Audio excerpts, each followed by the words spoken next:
tesis del plan de urbanismo, que insisto, no está en los textos normativos, es algo que se ha ido consolidando la cultura del planeamiento a lo largo de las décadas, sí que es profundamente retardatario. Y es esto lo que habría que revisar, aunque naturalmente las leyes no puedan imponer un modelo estereotipado de plan de urbanismo. El plan de urbanismo tendrá la complejidad que requiera el municipio en cuestión, pero tampoco es cuestión, en sentido contrario, de que un plan de urbanismo de un municipio, y no digamos nada, una revisión o una modificación, tarde años en aprobarse. En segundo lugar, mi perspectiva del suelo rústico. Ya la he adelantado. Una de dos. O nos creemos que los contenidos urbanísticos del derecho de propiedad del suelo son contenidos artificiales otorgados por el plan de urbanismo y que, por tanto, solo el plan de urbanismo puede otorgar este aprovechamiento y, en consecuencia, recuperar, en el porcentaje que sea, la oportuna plusvalía, o le otorgamos un aprovechamiento urbanístico al suelo rústico. Si optamos por lo primero, en el suelo rústico no puede haber ningún aprovechamiento que vaya más allá de lo estrictamente agrícola, pecuario o forestal. Esta es la ortodoxia. O bien podemos optar por atribuir, como hacía la ley del suelo de 1956, un determinado aprovechamiento urbanístico, el famoso metro cúbico por metro cuadrado. Bien, no es cuestión tampoco aquí de optar por un planteamiento maximalista. Vayamos a una cuestión de gradación. Parece socialmente conveniente que, y no ya solo, insisto, aquí me voy a ir a una postura, digamos, que se puede calificar de heterodoxa. No solo en la corola de los suelos urbanos, que esto es un urbanizable vergonzoso o vergonzante. En cualquier parte del término municipal, siempre y cuando no esté especialmente protegido por la legislación sectorial o por el propio plan de urbanismo. Si le otorgamos un aprovechamiento urbanístico al suelo rústico, eso debe tener una compensación, una contraprestación. Porque el aprovechamiento urbanístico como contenido artificial, que no está en el carácter básico de la propiedad del suelo, pone de manifiesto una capacidad contributiva. Artículo 31 de la Constitución. Y donde hay una capacidad contributiva, ahí tiene derecho la comunidad a participar. Por tanto, la contraprestación al aprovechamiento urbanístico en los términos que dispongan estos planes especiales de suelo rústico, dado que no hay cesiones obligatorias, y ya sabemos cuál es el destino de esos suelos rústicos con aprovechamiento urbanístico, situados en la corola de los suelos urbanos, que tarde o temprano su urbanización va a correr de cuenta del ayuntamiento sin ningún tipo de contraprestación, pues seamos coherentes. Quien pretenda construir, que pague, que contribuya por la puesta de manifiesto de esa capacidad contributiva. Bueno, podría continuar, pero quería centrarme en estas tres cuestiones, sobre todo en las dos primeras, que atañen al texto refundido del año 2015 y a la legislación autonómica. Deber de conservación, realojamiento, retorno, y si tengo tiempo haré una referencia al subsuelo, al régimen del subsuelo, a través de la figura de los complejos inmobiliarios. Antes decía que la ruina económica ha desaparecido. De una manera muy sutil, han sido las leyes autonómicas las que han erosionado el concepto de ruina económica. Y han terminado, el profesor Menéndez Rexach se quejaba de que no hay feeling, de que no hay comunicación entre el Estado y las comunidades autónomas. El Estado ha terminado, y además con el carácter de estas condiciones básicas de la igualdad, por incorporarlo a su propia legislación. Los artículos 15 y 17 del texto refundido. Artículo 15. Contenido básico del derecho de propiedad derechos, deberes y cargas. Artículo 17. Contenido del derecho de propiedad en situación de suelo urbanizado, deberes y cargas, que es una concreción. Sí, un pequeño paréntesis retomando algo que ya estaba implícito en mis palabras. Antes decía, quien se acerque al derecho urbanístico español, aunque crea saber algo, a través de la lectura, así, a palo seco, del texto refundido del 2015, vale decir, de la Ley de Suelo de Cantabria, de la Ley de Suelo del Estado del 2007, porque en definitiva es lo mismo, no se enterará probablemente de nada.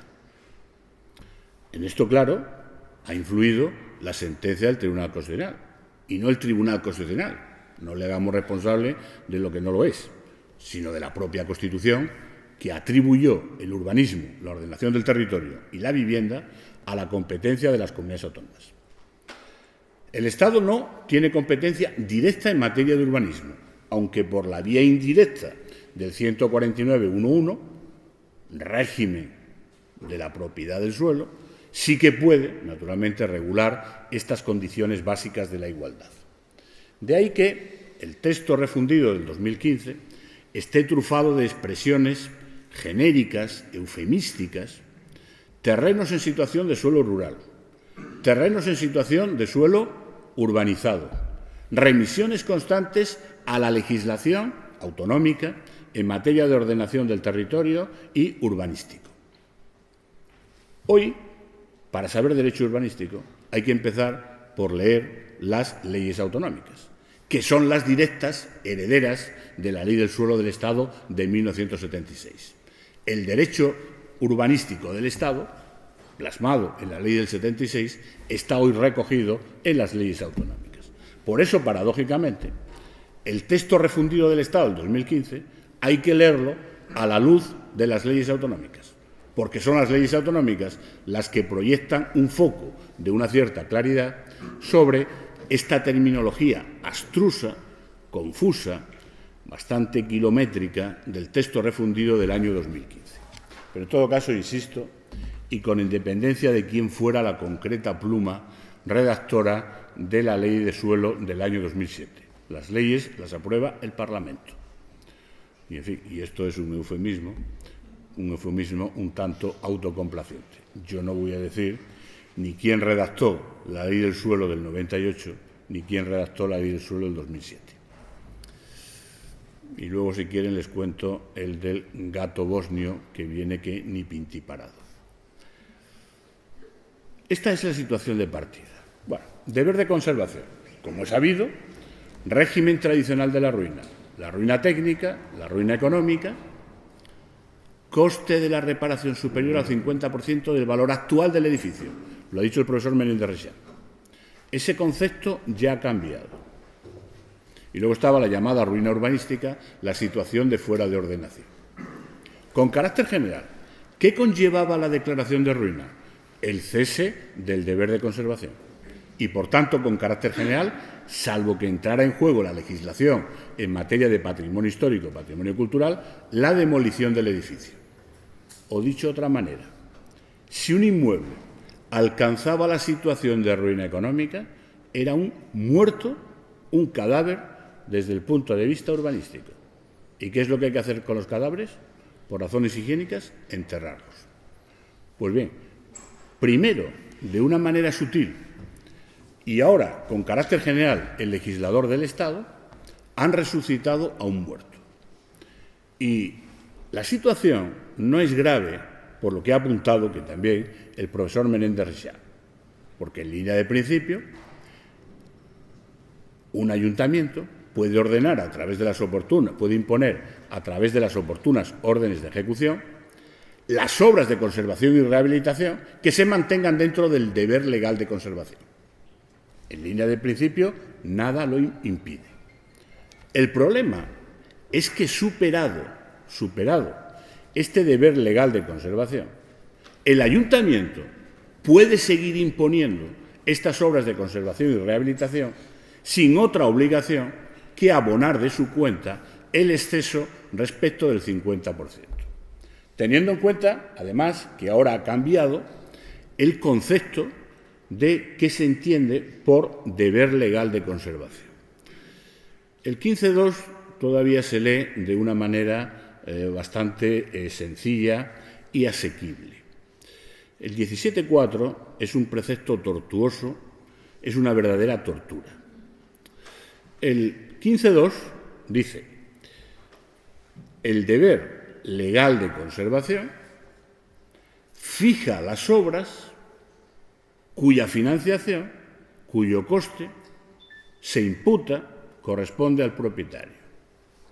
Si por razones de mejoras de interés general la Administración impone obras que excedan de este deber legal de conservación, el exceso, la diferencia, lo que supere, lo que rebase de este deber legal de conservación, correrá de cuenta de la Administración. Obsérvese que en el 15.2 no se definen los límites del deber legal de conservación, dentro del cual las obras de conservación y rehabilitación son de cuenta del propietario. Sí está definido este deber legal de conservación en el 17.4. El rótulo del 17 es: contenido del derecho de propiedad del suelo en situación de suelo urbanizado, deberes y cargas. Y desde el punto de vista lingüístico es una verdadera tortura. El deber legal de conservación, empieza diciendo el precepto, coma, un inciso a modo de oración subordinada, de relativo explicativa, que constituirá el límite dentro del cual las obras de conservación y rehabilitación corren de cuenta del propietario. Ahí termina el inciso, la oración explicativa de relativo, y comienza otro inciso. Cuando la Administración, por motivos turísticos o culturales, o por razón de la mejora de la calidad y sostenibilidad del desarrollo urbano, dos incisos. Llegados a este punto, el lector prácticamente ya no tiene aire. Coma. Constituido por... ¿Qué es lo que está constituido por? Volvamos la vista arriba. Por el deber legal de conservación. El deber legal de conservación ahora se define como las obras de construcción de un inmueble de nueva planta de características similares al original, en atención a sus características constructivas, a su superficie útil, y que quede en condiciones de que su ocupación sea autorizada o en condiciones de ser destinado al uso legalmente previsto. Ya no es el 50% del coste de reposición, valor actual del edificio, es la mitad, el 50%, del valor de construcción de un inmueble de nueva planta de características similares. No quiero decir nada si alguna legislación autonómica llevada de esta veleidad conservacionista pretende incluir en el coste de en el valor de construcción de un inmueble de nueva planta las medidas de eficiencia energética y de accesibilidad, porque entonces incluso alguien que viva en el barrio Salamanca mejor que emigre a otro país. Aún sin incluir, que sería un exceso notorio y, en mi opinión, ilegal, aún sin incluir estas medidas de eficiencia energética y de accesibilidad, que naturalmente incrementan el valor de la construcción, lo que ha cambiado como punto de partida es el concepto del deber legal de conservación. Ya no es el coste de reposición, ya es el valor, el coste de construcción de un inmueble de nueva planta de similares características, concepto jurídico indeterminado, aunque ahí el legislador da unas pautas, de características constructivas similares, superficie útil, que quede en condiciones de que su ocupación sea autorizada o en condiciones de ser destinada al uso legalmente previsto. Bueno, unas pautas, el derecho siempre se maneja con lo que llamamos conceptos jurídicos indeterminados. La indeterminación, por cierto, no está en la acepción de la palabra. Las palabras significan lo que significan. Cuando hablamos de conceptos jurídicos indeterminados, a lo que nos queremos referir es que a priori no podemos determinar si es de noche o es de día. Tenemos que atender a las circunstancias concretas para saber si es de noche o es de día. Por poner el ejemplo clásico que siempre utilizamos en clase. Pues con estos conceptos que utiliza el legislador, 3/4 de lo mismo. Y añade, si las obras impuestas por la Administración, por razones de interés general, rebasan del deber legal de conservación, que, repito, se define en el 17.4, artículo 17, suelo en situación o terrenos en situación de suelo urbanizado.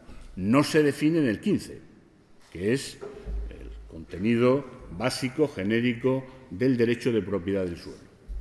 Si las obras impuestas por la Administración rebasan de este 50%, entonces el exceso tendrá que ser financiado por la Administración.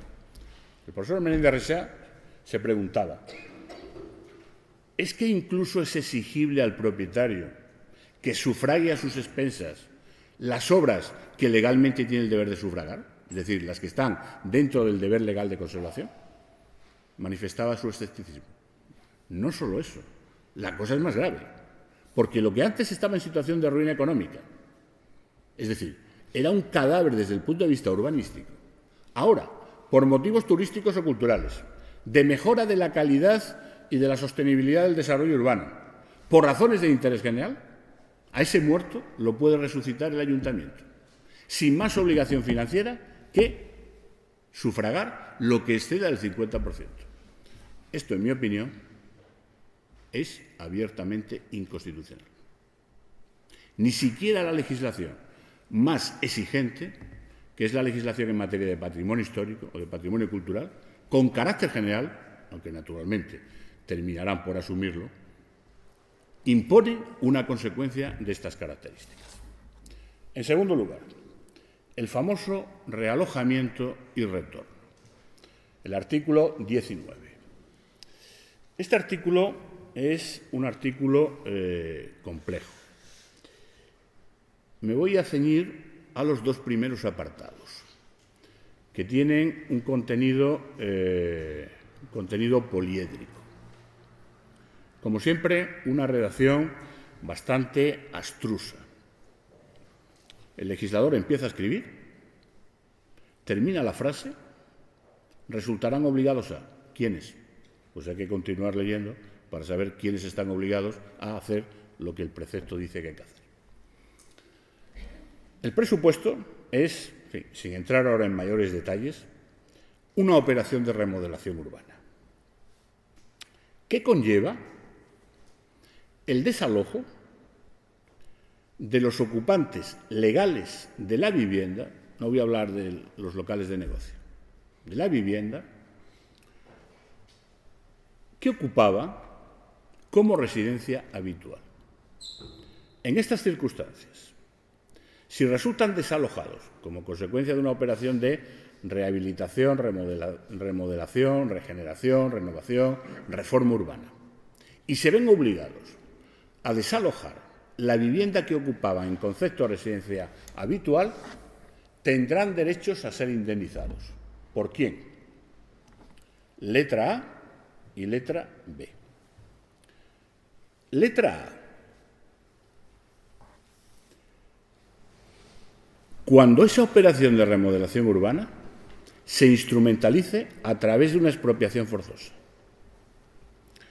A estas personas que han tenido que desalojar su vivienda habitual, se les garantiza el derecho al realojamiento. Al alojamiento hay que añadir provisional y transitorio. A que se les adjudique, en tanto duran estas obras de remodelación o de regeneración, de rehabilitación, una vivienda de sustitución. ¿Y quién es el obligado a garantizar el derecho al realojamiento? A poner a su disposición, a adjudicar una vivienda de sustitución. Pues si se actúa a través del procedimiento expropiatorio, la administración expropiante o el beneficiario de la expropiación, supuesto que el beneficiario sea distinto de la administración. En este caso se dice que habrán de poner a disposición de los interesados como vivienda de sustitución en las mismas condiciones en que se viniera ocupando la anterior, es decir, como propiedad o como alquiler, una vivienda de características similares en los términos dispuestos por la legislación que regule alguno de los regímenes protectores de la vivienda, las viviendas de protección oficial, por utilizar la terminología tradicional. Este es el límite del derecho al realojamiento, que la vivienda de sustitución, de características análogas o similares a la que se venía ocupando, ha de moverse dentro de los límites de la legislación protectora, que establezca algún régimen de protección de la vivienda. Esta vivienda de sustitución hará las veces de justiprecio expropiatorio. Obsérvese, hará las veces de justiprecio expropiatorio. La vivienda de realojamiento, el realojo. No estoy hablando ahora del retorno. Ahora citaré una sentencia muy curiosa, muy reciente. Y advierto, no pretendo hacer categoría de esta anécdota. Los tribunales resuelven casos concretos, pero puede ser muy ilustrativa al respecto. Salvo que el interesado, que podía ser propietario o inquilino de la vivienda desalojada, opte por percibir el justiprecio en metálico. Por tanto, obsérvese la configuración del derecho de realojamiento. La vivienda adjudicada como vivienda de sustitución, como vivienda de reemplazo, de características similares a la que se viniera ocupando, pero en los términos de la legislación de viviendas de protección oficial. Esa vivienda de sustitución o de realojo es un justiprecio por una expropiación. Estamos ante una actuación que se instrumentaliza mediante el mecanismo expropiatorio. Este es el punto de partida. Por tanto, los interesados han recibido un justiprecio, sea en forma de vivienda de sustitución, realojamiento, o si opta por percibir el justiprecio en dinero, en este caso, naturalmente, no habrá vivienda de sustitución. Primera vía, que el desalojo se produzca como consecuencia de una operación de remodelación o de rehabilitación a través de la expropiación forzosa. Toda expropiación, sustitución forzosa de derechos, conlleva un justiprecio. ¿Cuál es el justiprecio? La vivienda de realojamiento, sea en propiedad o sea en alquiler, en los términos de la legislación protectora, viviendas de protección oficial. Pero naturalmente, el interesado puede optar por percibir el justiprecio en dinero. Segundo supuesto, ¿quién resultará obligado a proporcionar esta vivienda de realojamiento o realojo, esta vivienda de sustitución o de reemplazo? Pues cuando no se actúe por el procedimiento expropiatorio, mediante sistemas de gestión conjunta o ámbitos de gestión conjunta, el promotor. Y aquí el texto refundido del 2015 se remite a lo dispuesto en la legislación de ordenación territorial y urbanística, a la legislación autonómica. Por tanto, la legislación autonómica en este supuesto puede decir lo que considere oportuno. En el otro supuesto, el de la letra A del apartado 1 del artículo 19, hay unas pautas establecidas por el legislador estatal para el supuesto de que se actúe por vía de expropiación. Pero si no se actúa por vía de expropiación, la obligación para garantizar, para hacer efectivo el derecho de realojo o de realojamiento, pesa sobre el promotor, en la medida en que no hay una expropiación urbanística, y los términos del realojamiento, los que disponga la legislación autonómica. Primer supuesto, que a su vez, como digo, tiene dos variantes, según se actúe o no por el procedimiento de la expropiación forzosa. Si se aburren me lo dicen, y nos vamos todos. Segundo supuesto, el apartado 2 de este artículo 19. ¿Cuáles son las líneas maestras de este apartado 2? ¿Qué supuesto de hecho contempla? Actuaciones aisladas no seguidas por el procedimiento expropiatorio. Actuaciones de rehabilitación de una vivienda que pueden conllevar la demolición y la nueva construcción. Ocupadas por arrendatarios o inquilinos.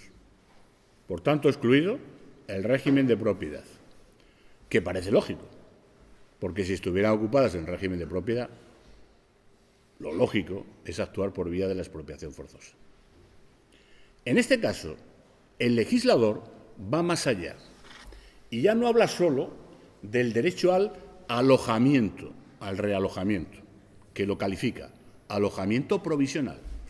Si es un alojamiento provisional, es una medida transitoria, cuyo destino, cuya parada última, ¿cuál es? El retorno. Aquí se habla, por primera y única vez en el artículo 19 del texto refundido, del derecho al alojamiento provisional y al retorno.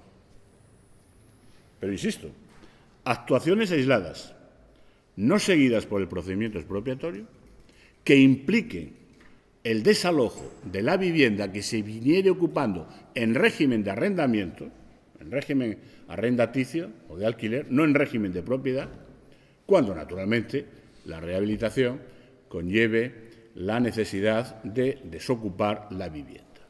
En este caso, el legislador estatal garantiza al inquilino, frente al titular del nuevo inmueble, el inmueble rehabilitado o el inmueble de nueva construcción, si se ha procedido a la demolición del anterior, el derecho al alojamiento y al retorno. Este derecho, doble, pues en definitiva, la finalidad es el retorno y la estación de parada intermedia es el alojamiento provisional, se le garantiza al arrendatario, frente al titular del nuevo inmueble. Y se le garantiza, como estábamos hablando, de un régimen de alquiler por el tiempo que restara para la conclusión del arrendamiento. La vivienda de retorno, primero de alojamiento provisional y luego de retorno, tiene que ser naturalmente de características similares a la que se viniere ocupando. Y dice el legislador, en el mismo solar o en el entorno del edificio demolido o nuevamente construido, que tenga una superficie que no sea inferior al 50% de la que se viniere ocupando. Y en todo caso, con una superficie mínima garantizada de 90 metros cuadrados o la que tuviere, de ser inferior, la vivienda que se viniere ocupando.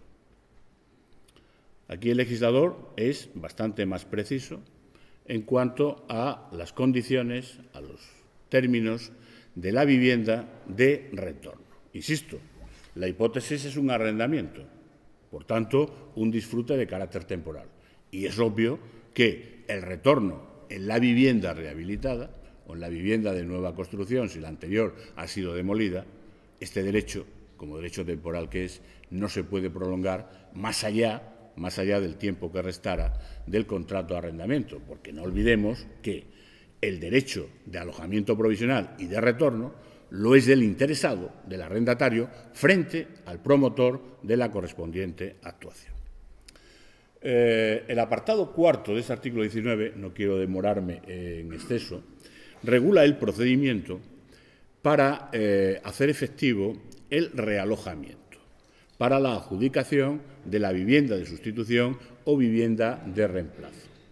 Y el apartado quinto establece ya algunas condiciones, insistiendo en que el límite de la vivienda de sustitución o de reemplazo es la legislación protectora en materia de vivienda, la previsión del oportuno régimen jurídico de protección y declarando finalmente que, salvo el supuesto de la letra A del apartado primero del artículo 17, en que la vivienda de sustitución opera como justiprecio por la expropiación, habrá una compatibilidad entre la vivienda de sustitución y la indemnización por la extinción de derechos preexistentes. En fin, no me voy a demorar, basta simplemente con leer los apartados cuarto, quinto y sexto de este artículo 19. Pero sí quería llamar la atención acerca de, en fin, no tiene mayor importancia, pero pone sobre la pista de cómo el legislador, que solo tiene, el legislador estatal, competencia para regular las condiciones básicas de la igualdad, en relación a algo que también decía otro propósito el profesor Menéndez Rexach, a veces desciende hasta detalles bastante incomprensibles. En el procedimiento de adjudicación de la vivienda de sustitución de la vivienda de reemplazo, para hacer efectivo este derecho al alojamiento provisional, se dice, gran hallazgo, se identificará a los beneficiarios del derecho a la adjudicación, a la vivienda de sustitución.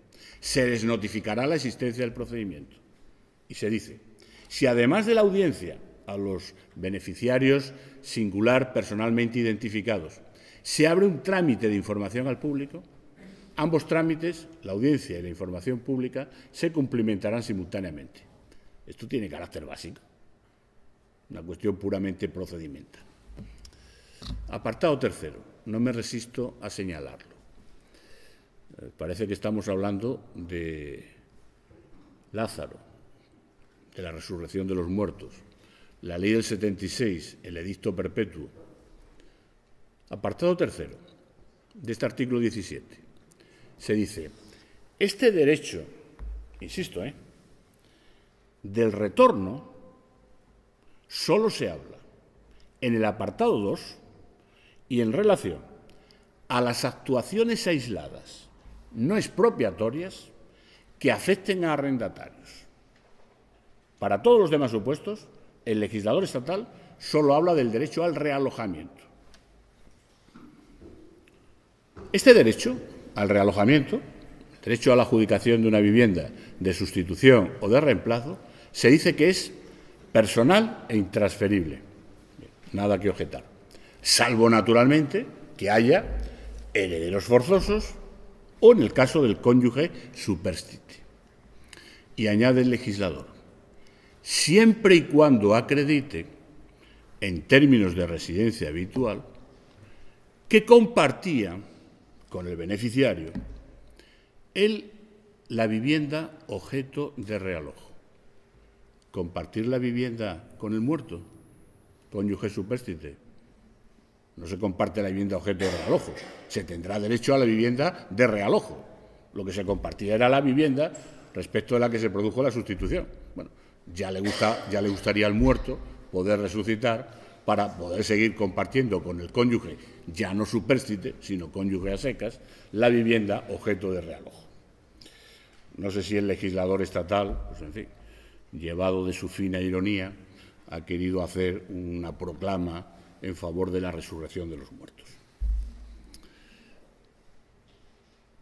Insisto, salvo para el supuesto del apartado 2 del artículo 19, el legislador estatal no prejuzga el derecho de retorno. Voy a leer los párrafos de una sentencia muy reciente de la Sala de lo Contencioso Administrativo del Tribunal Superior de Justicia de Andalucía, sede de Sevilla. La sentencia es de enero de este año, de 21 de enero del 2016. Había habido un procedimiento de rehabilitación, una operación de rehabilitación de unas viviendas. Los recurrentes era un matrimonio que venía ocupando en régimen de alquiler una vivienda que tenía un dormitorio. Un dormitorio, la sala de estar y se supone que el baño. Se acomete la operación de remodelación urbana, son desalojados, naturalmente, en tanto se cumplimenta, en tanto se lleva a cabo esta operación de remodelación y se les adjudica provisionalmente una vivienda que era propiedad de la Junta de Andalucía, en concepto, naturalmente, de alojamiento provisional, porque sí estaba previsto el retorno. La permanencia en esta situación de alojamiento provisional pues debió de durar bastantes años. Este procedimiento de adjudicación, la gestión de la adjudicación de la vivienda de sustitución, la llevó a cabo una empresa pública de Andalucía, una sociedad anónima, la Empresa Pública del Suelo de Andalucía. Sociedad anónima, entidad de derecho privado, sujeta al derecho privado, solo que su capital era de propiedad enteramente pública, por eso era una sociedad pública. Luego transformado en una agencia autonómica. Diferencias desde el punto de vista jurídico, que las agencias tienen personalidad jurídica pública, pero actúan sometidas al derecho privado. En cualquier caso, el régimen jurídico era el privado, lo que pone en cuestión la competencia de la jurisdicción contenciosa administrativa. Si la adjudicación de la vivienda de sustitución y de retorno, que por cierto era la misma que estos señores venían ocupando en régimen de alquiler, ya rehabilitada, proviene de una entidad de derecho privado, una sociedad pública, ahí no hay competencia de la jurisdicción contenciosa. Sí, esta sentencia la he descubierto con motivo de un trabajo para el libro Homenaje a un profesor universitario que se acaba de jubilar. Bueno, el matrimonio, naturalmente, pasó unos años en la vivienda de sustitución, en la vivienda de reemplazo, en concepto de alojamiento provisional. Y cuando se les adjudica la vivienda de retorno, bueno, pues alegan que se han producido una serie de irregularidades procedimentales, que no se les ha notificado, que no se les ha dado audiencia. Y recurren ante el juzgado de lo contencioso, que declina su competencia, como no podía ser menos. Recurren en apelación y la Sala de lo Contencioso de Sevilla estima su jurisdicción y entra a analizar el fondo del asunto. En fin, aunque sea un poco larga, la voy a leer e insisto, no pretendo hacer categoría de una anécdota. Un matrimonio sevillano que durante años estuvo en una vivienda de sustitución, como ahora diré, bastante mejor que la suya en régimen de alquiler. Además estaban cerca de donde vivía su hija y cuando llega el momento del retorno, pues como no les gusta su antigua vivienda rehabilitada y por tanto revalorizada, pues ponen una serie de objeciones. Bueno, los fundamentos, leo, pido un poquito de paciencia porque son un par de páginas, pero que no tienen desperdicio.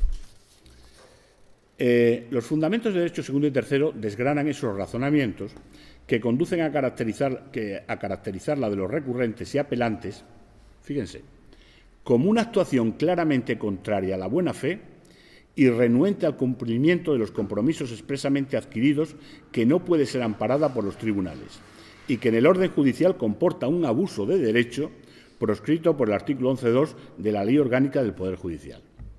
Abuso de derecho, mala fe. No hay muchas sentencias de lo contencioso que califiquen la actuación de los recurrentes como constitutivas de mala fe. Así se dice que la parte actora parte del presupuesto erróneo de considerar que el proceso de realojo de los inquilinos de los inmuebles objeto de rehabilitación y su posterior retorno a los mismos con la correspondiente asignación de viviendas responden a un procedimiento administrativo específico regulado normativamente con las fases a que alude, cuando esto no es así. Que las actuaciones de rehabilitación, realojamiento provisional y retorno, contempladas en la norma que se cita, preveían la posibilidad de incorporación de la Empresa Pública del Suelo de Andalucía para el desarrollo de estas actuaciones. Actuaciones que se articulaban sobre el convenio para la ejecución a suscribir entre la persona titular de la Consejería y la persona promotora actuante. Que el único procedimiento previsto en la normativa con participación directa de los inquilinos de los edificios afectados por el programa de actuación de la infravivienda se refiere a los trámites a seguir para ser considerados beneficiarios de dicho programa, bajo los principios de concurrencia y publicidad, más todo lo referente a su realojo temporal en otra vivienda mientras duran las obras de rehabilitación y a su retorno, una vez producida esa rehabilitación, serán regulados en el convenio suscrito a tal fin por cada propietario con el promotor de la actuación, teniendo en cuenta al efecto el carácter transitorio del realojo y el compromiso adquirido por la propiedad del inmueble de mantenimiento de los inquilinos. Los interesados se habían comprometido a retornar a su antigua vivienda en régimen de alquiler ya rehabilitada. Un compromiso firme, compromiso además suscrito por escrito. Naturalmente, el promotor de la actuación tenía como obligación poner a su disposición, en régimen de arrendamiento, la vivienda de retorno. La ausencia de procedimientos de gana y el fundamento de derecho pormenoriza esa actuación de los actores claramente contraria a la buena fe y renuente al cumplimiento de los compromisos expresamente adquiridos que en el orden judicial comporta un abuso de derecho. Así, se constata la existencia del convenio previo para la rehabilitación del inmueble que venían ocupando en régimen de arrendamiento los actores con el representante de la Empresa Pública del Suelo de Andalucía, así como del posterior convenio igualmente con el representante de la empresa pública para el realojo del inmueble. Un realojo necesario ante los importantes problemas estructurales que presentaban las fincas, objeto de la actuación de rehabilitación. Se da cuenta de los informes de los trabajadores sociales de la empresa, que acreditan la visita a la vivienda ya rehabilitada que les había sido asignada a los actores, tras de la cual a estos últimos se les ofreció expresamente la posibilidad de manifestar sus quejas o alegaciones por escrito ante la empresa pública, posibilidad de la que no hicieron uso. En definitiva, no obstante no mediar, como hemos señalado, un procedimiento reglado para el retorno, y viniendo determinado éste por las condiciones dispuestas en los convenios particulares firmados por el actor, que por tanto le obligan, de ahí que no haya de mediar trámite formal de audiencia, ni publicación de los criterios de asignación de viviendas, ni resolución administrativa de adjudicación, lo cierto es que conocieron en todo tiempo el estado de cosas. Les fue comunicada la vivienda asignada, que conocieron in situ, y se les dio la oportunidad de formular alegaciones. Todo ello antes de que tuviera lugar el acto definitivo de entrega de llaves a los inquilinos. Mas las actuaciones practicadas ponen de manifiesto que las asignadas como vivienda de retorno responden a criterios razonables y objetivos, pues se ubican en el mismo inmueble en el que residían los interesados. Dan cobertura a las necesidades de cada familia, al tratarse, en el caso concreto de los recurrentes y apelantes, de una vivienda con 2 dormitorios. La suya inicialmente tenía un dormitorio. Y habérselos ofrecido a los vecinos la posibilidad de plantear durante la ejecución de las obras distintas modificaciones en la vivienda asignada en atención a esas necesidades y circunstancias personales, como podía ser, a título de ejemplo, el cambio de bañera por plato de ducha, siendo en algunos casos asumidos por la empresa pública. En atención a estas circunstancias, se resalta que las irregularidades procedimentales denunciadas por los recurrentes no son tales y que, desde luego, en la tramitación del retorno al inmueble que ocupaban con asignación de la vivienda señalada, ninguna indefensión material se les ha causado, destacándose que en el curso de estos hechos y hasta el día anterior a la entrega de las llaves a los inquilinos no formularon alegaciones, no haciendo, por tanto, uso de esa posibilidad que les fue ofrecida explícitamente. Es más, los posteriores escritos dirigidos a la empresa, atención, tienen por principal objeto que ésta les reconozca la posibilidad de quedarse como inquilinos en la vivienda de realojo, que era lo que iban buscando. Que constante la rehabilitación, tampoco solicitaron modificaciones en la vivienda para adecuarla a sus necesidades y que, en fin, ni tan siquiera concretan qué vivienda al edificio les convendría más o respondería mejor a sus necesidades o circunstancias personales, teniendo presente que, en todo caso, debía producirse el retorno al mismo. Ocupaban una vivienda antes de la rehabilitación de un solo dormitorio. Se les asigna, en concepto de alojamiento provisional, una vivienda con 3 dormitorios, propiedad de la Junta de Andalucía, que por lo demás estaba próximo al domicilio de la hija del matrimonio. Cuando llega el momento del retorno, la vivienda asignada, que era la que venían ocupando, tiene 2 dormitorios y dicen que no, que les interesa más quedarse en la de alojamiento provisional. Insisto, no pretendo hacer categoría de una anécdota, pero sí una reflexión a modo de conclusión. Es lógico que se garantice, y en todo caso, como vivienda de sustitución, como vivienda de reemplazo en una actuación de carácter expropiatorio, el alojamiento o el realojamiento, que tiene la consideración de justiprecio. Por tanto, los interesados pueden optar por la vivienda de realojamiento o por percibir el justiprecio en metálico. Pero salvo el supuesto específico del inquilino, al que sí se garantiza, y por el tiempo naturalmente que reste del contrato de arrendamiento, al que sí se le garantiza el retorno como un derecho esgrimible frente al titular del nuevo inmueble, de la vivienda de nueva construcción o de la vivienda rehabilitada, el retorno, esto es una cuestión muy delicada, que tienen que regular las leyes autonómicas, el retorno sin compensación es un enriquecimiento injusto. Porque esas personas ya han percibido un justiprecio y además han podido optar como justiprecio entre la vivienda de sustitución, la vivienda de realojamiento o el justiprecio en metálico. Por definición, pretender garantizar el retorno sin compensación, teniendo en cuenta que en todo caso tendrían que devolver el justiprecio, supone, por su parte, un enriquecimiento injusto. Claro, se dirá que el derecho está para servir a fines sociales y que hay que atender a la capacidad económica de estas personas que normalmente, si viven en los cascos históricos, en los cascos depauperados, deteriorados, y se pretende una operación de reforma interior, no van a estar en condiciones de retornar con la adecuada compensación. Y que si lo que se pretende es hacer negocio, pues claro, esto supondrá la recuperación de los cascos históricos y probablemente muchas personas con capacidad económica que se han ido de la ciudad y se han ido a urbanizaciones en el extrarradio, no les importaría nada volver a la ciudad, al casco histórico, una vez que está rehabilitado. Alguien diría, este es un planteamiento ultraliberal, neoliberal, que no atienda a necesidades sociales. Pero claro, una vez más estamos en presencia de dos polos que pueden entrar en colisión. Pretender garantizar, en todo caso, el derecho de retorno sin ningún tipo de compensación por parte de los interesados se traduce, aunque la vivienda sea de las mismas características que la que se viniera ocupando, por definición una rehabilitación conlleva la revalorización, supone un enriquecimiento. ¿Se está dispuesto a asumir esa consecuencia? ¿Tiene dinero la Administración para garantizar, en todo caso, el retorno en esas condiciones? El legislador autonómico que se lo piense dos veces. Claro, se puede llegar a la conclusión de que lo mejor es no hacer nada. Como voy a tener el problema de los inquilinos o propietarios que tengo que desalojar, como no puedo garantizar el derecho de retorno, porque no tengo dinero para financiar el retorno con el sobrecoste de financiación que ello conlleva. Y como no quiero arrostrar la crítica, el reproche de que le estoy haciendo el negocio a los promotores y beneficiando a los pudientes, dejemos que los cascos históricos se sigan depauperando, se sigan deteriorando.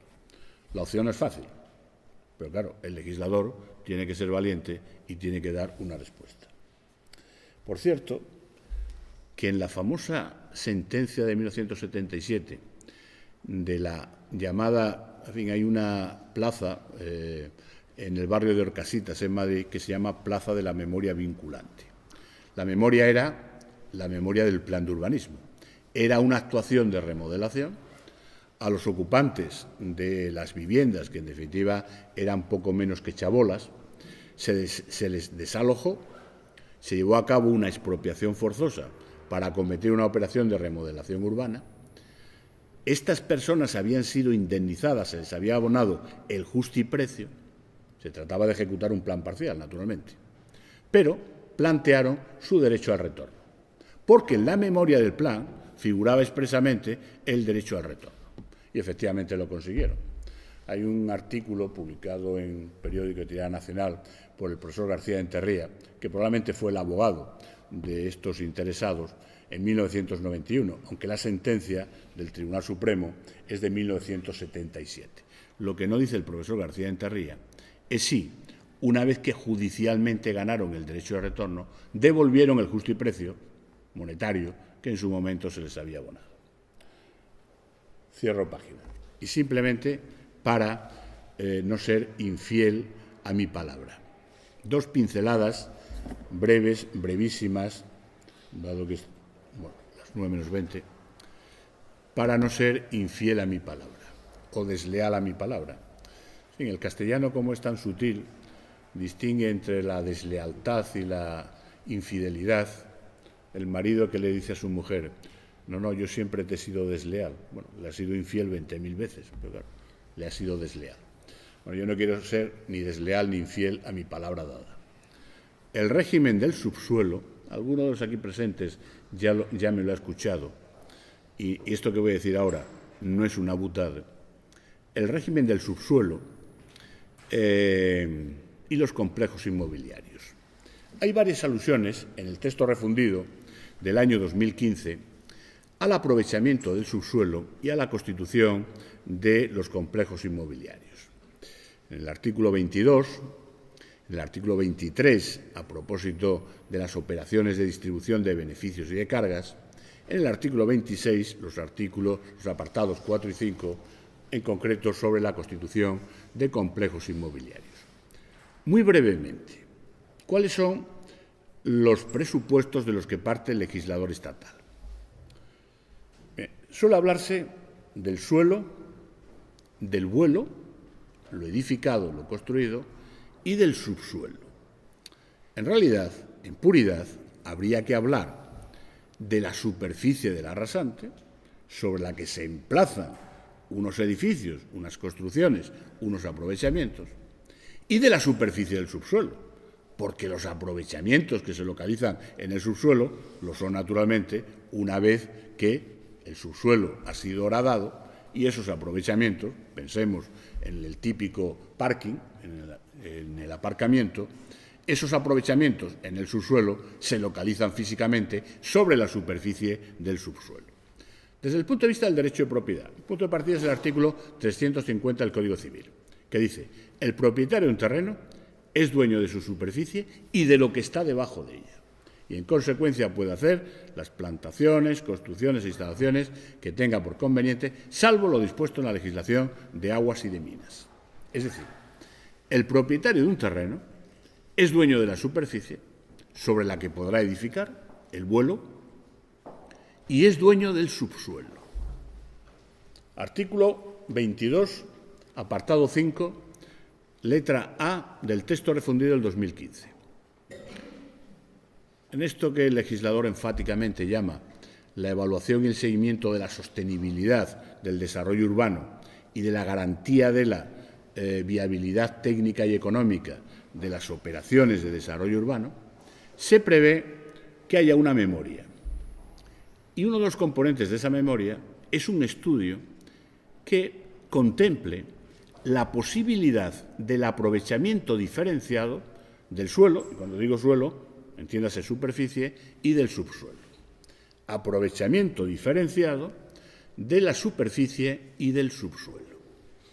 El artículo 23.1, operaciones de distribución de beneficios y cargas, va más allá y dice: en estas operaciones de distribución de beneficios y cargas se entiende, por tanto, el legislador estatal asume como punto de partida el artículo 350 del Código Civil, que el propietario del terreno aporta la superficie de la rasante y el subsuelo en el supuesto en que sea segregado. Es decir, el legislador estatal está reconociendo que a efectos de la distribución de beneficios y de cargas, el propietario del suelo, es decir, de la superficie de la rasante, lo es también del subsuelo, que aporta en la correspondiente operación de distribución de beneficios y de cargas.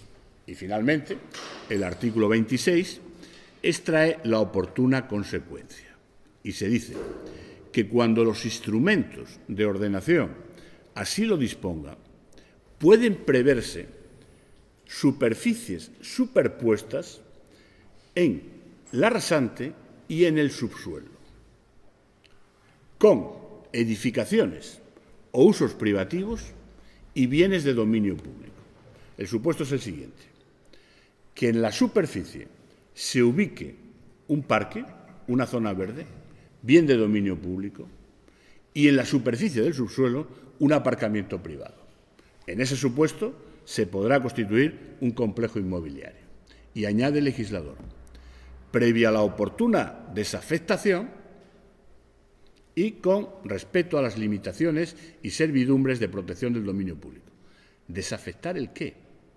Bueno, el legislador implícitamente parte de lo que, en mi opinión, es una concepción errónea en la jurisprudencia. Que el argumento es el siguiente. Aplicación del artículo 350 del Código Civil. El dueño de la superficie lo es también del subsuelo. Si el propietario de la superficie es la Administración y en la superficie, en la rasante, se ha ubicado un bien de dominio público, un parque, una zona verde, el subsuelo también es de dominio público y, por tanto, hay que desafectarlo. ¿Qué hay que desafectar ahí? Si el subsuelo no existe. Si antes de que se localicen aprovechamientos en el subsuelo, igual que el aire, es un espacio. Bueno, esta es una opinión personal mía. El legislador se mueve en los cánones clásicos, por tanto, acepta que el propietario de la superficie lo es también del subsuelo, que en una operación de distribución de beneficios y de cargas se aporta la superficie de la rasante y el subsuelo, y que, obviamente, si en la superficie se ubica un bien de dominio público y en el subsuelo un aprovechamiento privado, se podrá constituir un complejo inmobiliario. Esto, en mi opinión, es un grave error, porque el subsuelo no existe. Quiero decir, existen los aprovechamientos que, en virtud de la oportuna operación, se hayan localizado en el subsuelo. Pero el propietario de la superficie, más allá de lo que dice el 350 del Código Civil, no es dueño de ese espacio, que no es cosa en sentido jurídico civil. Y hoy, por cierto, lo que existe en el subsuelo casi todo es de dominio público. Las aguas, las minas, los hidrocarburos, los tesoros arqueológicos. Lo único que existe en el subsuelo como entidad jurídica, como bien inmueble además, que es propiedad del suelo, del propietario de la superficie, son las cuevas. Pero las cuevas es algo que sí existe, es algo que tiene la consideración jurídica de cosa, en el sentido del artículo 334 del Código Civil, y además de cosa inmueble.